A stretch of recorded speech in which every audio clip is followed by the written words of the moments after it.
حضرت سفینہ رضی اللہ تعالیٰ عنہ فرماتے نے رکبت السفینہ فی البحر، فرماتے نے میں کشتی تے سوار ہویا سمندر دا سفر میں جاری کیتا ہے تے فرماتے نے اچانک ہویا کہ سمندر دے دریا دے اندر میری کشتی اکھڑ جاندی ہے، پھٹے علیحدہ علیحدہ ہو جاندے نے تے فرماتے نے ورکبت لوحم منہا، ایک کشتی دا پھٹا میرے ہاتھ دے اندر آ گیا تے میں او دے اوتے سوار ہو گیا وا، اونوں مضبوطی دے نال پکڑ لیا ہے، پھٹا جدھر جاندا ہے میں سوار ہوندا جاندا وا تے آ فرماندے نے پھر ایک کنارہ آیا ہے نا، اس کنارے تے میں پہنچ گیا وا، ساحل تے پہنچیا نا تے فرماندے نے میں سامنے ویکھیا ایک بہت بڑا جنگل تے جنگل دے اندر غار ہے تے غار دے اندر ایک شیر بیٹھا ہویا ہے اور میرے وال تکی جاندا ہے کہ اے میرا شکار آ رہا ہے۔ جناب والا کوئی قصہ کہانی کوئی نہیں، اے جنگل دے شیر بھی تیرے میرے آقا دی عظمت نو سلام کر دینے، وہ بھی میرے آقا دے نال محبت کر دینے۔ حضرت سفینہ فرما دینے جدو اس شیر نے مینوں ویکھیا نا اپنے پنجیاں نو پھیلا دیتا ہے تے اپنے منہ نو بھی کھول دیتا ہے تے حملے واسطے تیار ہو جاندا ہے۔ آ فرما دینے میں سوچیا سفینہ دریا چ تے بچ گیا ہے نا، سمندر جو بچ گیا ہے، ہن شیر دا شکار ہون والا ہے جڑا سارے جنگلی جانوراں دا سردار ہے تے فرماندے نے میرے دل دے اندر خیال آیا تے میں او لفظ اپنی زبان تے لے کے آیا نا، شیر نو میں مخاطب ہو کے آکھیا انا مولا رسول اللہ،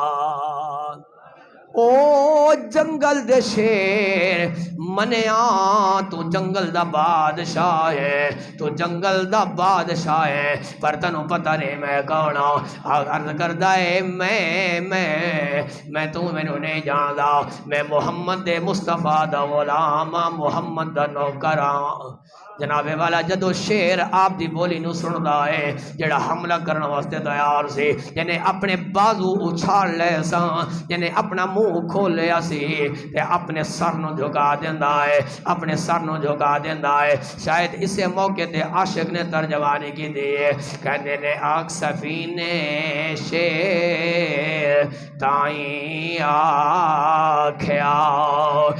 بے شک میں نو کھاوے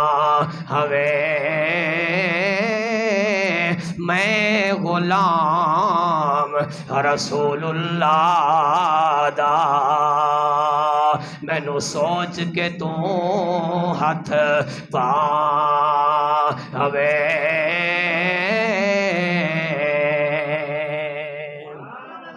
فرماندے نے میں آکھیا نا انا مولا رسول اللہ، او جنگل دے شیراؤ میں تے حضور دا غلام، میں تے حضور دا نوکر ہاں۔ تے اس شیر نے اپنا سر جھکا لیا ہے، انہیں اپنا پنجہ تھلے کر لیا ہے تے اپنا منہ بند کر لیا ہے تے پھر مینوں مخاطب ہو کے کہندا ہے کی کہندا ہے آکھیا شیر سفینے تائیں سن او راہی راہ جان دے، جو غلام رسول اللہ دے تے اسی بھی غلام انہاں دے۔